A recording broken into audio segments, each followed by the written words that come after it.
Votre enfant doit maîtriser la concordance des temps afin d'avoir un langage oral cohérent. Il est donc important d'y consacrer du temps. Pour que votre enfant maîtrise bien la concordance des temps dans une phrase orale, il doit avant tout savoir se repérer dans le temps.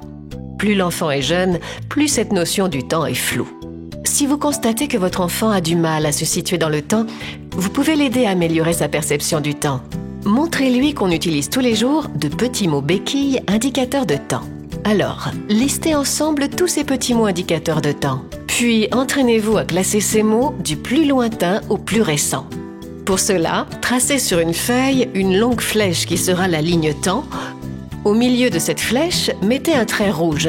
Ce sera votre temps de référence, le présent. Par définition, le présent ne dure qu'un instant. Sous ce trait rouge, écrivez ensemble tous les mots qui expriment le moment présent cités plus haut. À gauche de ce trait rouge, ce sera le passé. Expliquez que c'est tout ce qui est fini. Mais il y a des événements qui sont plus anciens que d'autres. Par exemple, papy est né bien avant papa, qui est né bien avant votre enfant.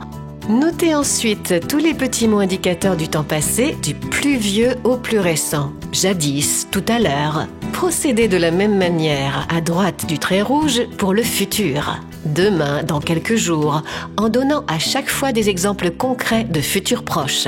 Ce soir, tu te laveras les dents. Et de futurs plus lointains, l'été prochain, nous irons à la mer, etc. Une fois la gestion du temps maîtrisée, votre enfant pourra s'attaquer à la concordance des temps. Dites-lui que le verbe change de tête selon que la phrase est au présent, au passé ou au futur. Ensuite, il faut l'entraîner à maîtriser la conjugaison des verbes et la concordance des temps. Proposez-lui une phrase au présent avec un verbe simple dont il maîtrise le sens et demandez-lui de la mettre au futur, au passé et vice-versa. Il peut alors constater que le verbe a changé de tête. Enfin, vérifiez dans vos conversations de tous les jours que votre enfant les emploie à bon escient. Si vous l'entendez dire « Hier, je mange des pommes », corrigez à chaque fois « Hier, j'ai mangé des pommes ».